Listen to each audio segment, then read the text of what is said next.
1950 में, जहां एक कार फैक्ट्री के अंदर कुछ गाड़ियां तैयार की जा रही थीं। लेकिन उनमें से एक लाल रंग की गाड़ी बहुत खास थी, जिस पर एक मैकेनिक काम कर रहा था। जब वो इंजन चेक कर रहा था तो अचानक गाड़ी का हुड अपने आप इतनी तेजी से बंद हो गया कि जिससे मैकेनिक का हाथ बुरी तरह कुचल गया। उसे जल्द से जल्द डॉक्टर के पास ले जाया गया। उसके बाद एक और मैकेनिक गाड़ी चेक करने आया। जब वो गाड़ी के अंदर था तो उसकी सिगार की राख सीट पर गिर गई। उसने सिगार की राख को वहीं सीट पर छोड़ा और अपनी गलती इग्नोर करके मजे से गाड़ी में काम करने लगा। लेकिन उसे पता नहीं था कि उसकी इस छोटी सी गलती का अंजाम बहुत बुरा होने वाला है। खैर, फिर कई घंटे बीत गए और फैक्ट्री का काम खत्म हो गया। सब वर्कर्स अपने अपने घर लौट रहे थे, पर जाते हुए सुपरवाइजर ने देखा कि लाल रंग की गाड़ी की लाइट अभी भी ऑन है। वो उस लाल कार के पास जाता है। उसने जैसे ही गाड़ी खोली तो अंदर से सिगार वाले मैकेनिक की लाश बाहर गिरी। इस इंसिडेंट को अब 28 साल बीत चुके थे और हमें 1978 का वक्त दिखाया जाता है, जहां हम डेनिस नाम की एक स्टूडेंट को देखते हैं जो अपनी गाड़ी में अर्नी नाम के एक दूसरे लड़के के घर पहुंचता है। अर्नी एकदम सीधा साधा पढ़ाकू लड़का था। डेनिस और अर्नी एक दूसरे से काफी अलग थे, पर फिर भी वो जल्दी ही काफी अच्छे दोस्त बन गए। आज उनके स्कूल का पहला दिन था। स्कूल पहुंचकर उन्होंने अपने लॉकर्स से नई किताबें निकाली। तभी एक नई स्टूडेंट ली आती है और अपनी खूबसूरती से सब स्टूडेंट्स को अपनी ओर आकर्षित कर लेती है। डेनिस ली को देखते ही उस पर फिदा हो जाता है। बाद में जब डेनिस और अर्नी घर लौट रहे थे तो अर्नी को अचानक एक घर के बाहर एक लाल रंग की गाड़ी दिखाई दी। अर्नी ने जब गाड़ी को देखा तो उसने डेनिस को तुरंत रुकने को कहा। उन्होंने जब पास जाकर देखा तो वो एक पुरानी जंग लगी हुई खटारा कार थी, लेकिन अर्नी को ये कार बहुत पसंद आई। वो वही फैक्ट्री वाली कार थी जिसे हमने कहानी की शुरुआत में देखा था और अब उसकी हालत बिल्कुल खटारा हो चुकी थी। लेकिन अर्नी को इससे कोई फर्क नहीं पड़ा और वो उसी पल गाड़ी का दीवाना हो गया। तभी गाड़ी का मालिक जॉर्ज वहां आया और उसने कहा कि इस गाड़ी का नाम क्रिस्टीन है और ये उसके भाई की कार है जिसकी कुछ हफ्तों पहले ही मौत हो गई। दरअसल जॉर्ज जल्द से जल्द इस गाड़ी से छुटकारा पाना चाहता था, इसलिए वो इसे सिर्फ $250 में बेचने को तैयार हो गया। डेनिस ने अर्नी से कहा कि इतनी खटारा गाड़ी पर पैसे क्यों लगा रहा है, कोई दूसरी अच्छी सी गाड़ी खरीद लो। इसे दोबारा रिपेयर करने में तुम्हारे बहुत पैसे बर्बाद हो जाएंगे। मगर अर्नी ने बिना सोचे समझे उसी वक्त गाड़ी खरीद ली। फिर शाम को जब वो घर लौटा तो उसके माँ बाप ने उसे गाड़ी खरीदने के बारे में पूछा, जिस पर अर्नी की माँ बहुत गुस्सा हो गई। उसने अर्नी को डांटा और कहा कि जल्दी से इस कार को उसके मालिक के पास वापस कराओ। लेकिन अर्नी ने उनकी एक नहीं सुनी, क्योंकि उसने गाड़ी अपने जमा किए हुए पैसों से खरीदी थी। लेकिन अर्नी की माँ बहुत सख्त थी। उसकी माँ कहने लगी कि ये गाड़ी इस घर में नहीं रहेगी। जिसके बाद अर्नी डेनिस के साथ गाड़ी को लेकर एक गैराज में पहुंचा। वहां वो गैराज के मालिक से मिले जो एक नंबर का खड़ूस इंसान था। वो उस गाड़ी को गैराज में नहीं खड़ा करने दे रहा था, लेकिन अर्नी बहुत ही शराफत से बार बार उससे रिक्वेस्ट करता है कि प्लीज इस गाड़ी को गैराज में खड़ा कर दो। जिसके बाद गैराज का मालिक मान जाता है और अर्नी को वहां अपनी गाड़ी रखने की इजाजत दे देता है। रास्ते में डेनिस ने अर्नी से पूछा कि उसने क्रिस्टीन जैसी घटिया और खटारा गाड़ी क्यों खरीदी। इस पर अर्नी ने कहा कि उसने ये गाड़ी नहीं चुनी, बल्कि इस गाड़ी ने उसे चुना है। अगले दिन स्कूल में डेनिस लंच के दौरान अर्नी का इंतजार कर रहा था। काफी देर तक जब अर्नी नहीं आया तो वो उसे ढूंढने निकला। तब उसने देखा कि बड़ी नाम का एक बदमाश लड़का अर्नी को परेशान कर रहा था और उसका लंच बॉक्स लेकर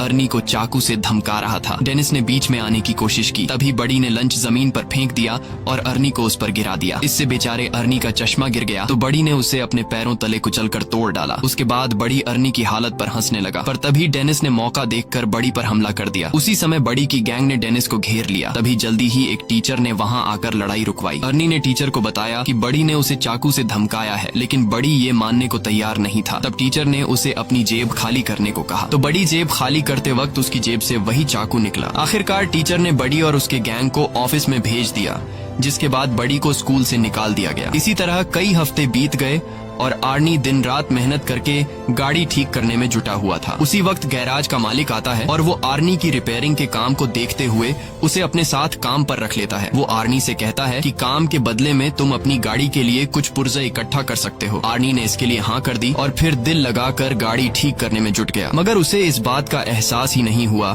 कि गाड़ी को ठीक करते करते उसे क्रिस्टीन से हद से ज्यादा लगाव हो गया है। अगले दिन स्कूल में कुछ दोस्त नई लड़की ली के बारे में बात करते हैं और डेनिस को चैलेंज करते हैं कि वो लाइब्रेरी में जाकर ली से बात करके दिखाए। वो अपने दोस्तों के चैलेंज को एक्सेप्ट करते हुए ली के पास पहुंच जाता है, लेकिन बातचीत करने से पहले ही ली डेनिस से कहती है कि उसके पास पहले से ही एक बॉयफ्रेंड है। डेनिस को ये बात बहुत बुरी लगती है और दोस्तों के सामने शर्मिंदा होकर टेबल छोड़ देता है। फिर शाम को डेनिस आर्नी से मिलने गया, क्योंकि वो काफी दिन से मिले नहीं थे, लेकिन उसने देखा कि आर्नी पहले से बहुत ज्यादा बदल चुका था। वो बिना चश्मे के स्टाइलिश कपड़े पहनकर एकदम हीरो टाइप लग रहा था। वो ज्यादा देर डेनिस से बात करने के लिए भी नहीं रुका और गैराज में काम करने चला गया। उसकी माँ ने उसे रोकने की कोशिश की, लेकिन आर्नी उन्हें इग्नोर करके चला गया। आर्नी की माँ ने डेनिस से कहा कि वो आर्नी और उसकी नई गाड़ी की वजह से बहुत परेशान है, क्योंकि उन्हें पता चला था कि गाड़ी के पिछले मालिक की गाड़ी के अंदर ही दम घुटने से मौत हो गई थी। ये सुनकर डेनिस जॉर्ज से मिलने पहुंचा तो जॉर्ज ने उसे अपने भाई की कहानी सुनाई। उसने बताया कि जब उसके भाई ने क्रिस्टीन को खरीदा था तो वो पूरी तरह उसका दीवाना हो गया था। उसी गाड़ी में उसकी पत्नी और बेटी ने भी अपनी जान गंवाई थी और फिर उसके भाई की मौत के बाद ये गाड़ी न जाने कैसे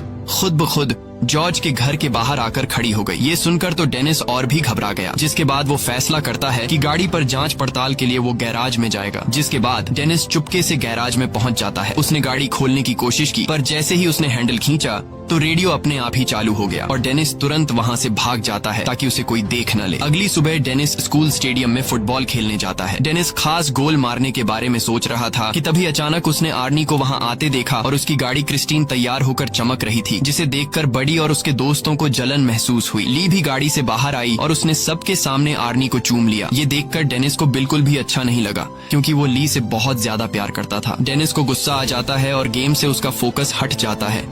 इसी मौके का फायदा उठाकर दूसरी टीम का प्लेयर उसे धक्का देकर गिरा देता है। उस धक्के से डेनिस इतनी जोर से जमीन पर गिरा कि वो तुरंत ही बेहोश हो गया और उसे बहुत गहरी चोट भी आई। इस इंसिडेंट के कई दिन बाद डेनिस की आंख खुली तो उसने देखा कि वो एक हॉस्पिटल में है। उसकी टांग और गले में प्लास्टर लगा हुआ था। आर्नी भी उसे मिलने आया था। तब डेनिस को रियलाइज हुआ कि उसका दोस्त कुछ ज्यादा ही तेजी से बदल रहा है। 1 महीने पहले वो एक डरपोक और शर्मीला सा लड़का हुआ करता था, जो किसी से खुलकर बात भी नहीं कर सकता था। खैर, आर्नी जल्दी ही उसे अलविदा कहकर निकल गया। फिर शाम को वो ली के साथ मूवी थिएटर गया और बाद में वो दोनों गाड़ी में ही एक दूसरे को चूमने लगे। पर जब बात उससे आगे बढ़ी तो ली अचानक उतरकर गाड़ी से बाहर आ गई। आर्नी उसके पीछे गया तो ली कहने लगी कि मुझसे ज्यादा तो तुम इस गाड़ी से प्यार करते हो। आर्नी को उसकी बातें बहुत अजीब लग रही थी, लेकिन फिर अचानक बारिश शुरू हो जाती है, जिसकी वजह से वो जैसे तैसे ली को मनाकर वापस गाड़ी में बैठाता है। लेकिन तभी विंडशील्ड खराब हो जाती है, जिसको ठीक करने के लिए आर्नी बाहर निकलता है। ली अंदर अकेली गाड़ी में बैठकर कुछ खाने लगती है कि अचानक गाड़ी का रेडियो अपने आप चालू हो गया। उसी समय डैशबोर्ड से बहुत तेज रोशनी आई और ली को लगा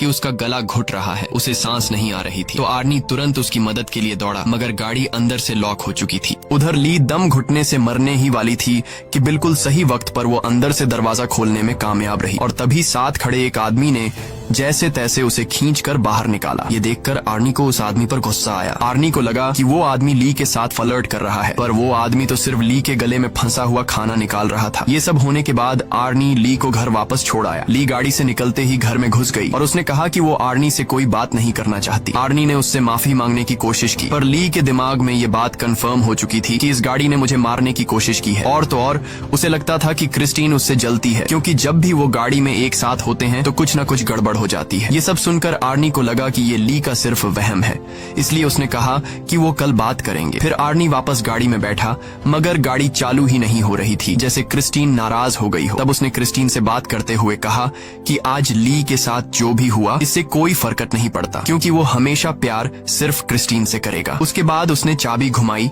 तो गाड़ी डायरेक्ट ही चालू हो गई। अब वो सीधा गैराज पहुंचा और क्रिस्टीन को वहीं छोड़कर घर वापस चला गया। पर तभी उसके पीछे से बडी और उसके दोस्त गैराज में घुस गए। उन सबके पास तरह तरह के हथियार थे और देखते ही देखते उन्होंने पूरी गाड़ी तबाह कर दी। फिर अगले दिन आर्नी ने ली को जैसे तैसे मना लिया और फिर वो दोनों गैराज में आए ताकि आर्नी गाड़ी से अपना वॉलेट निकाल सके।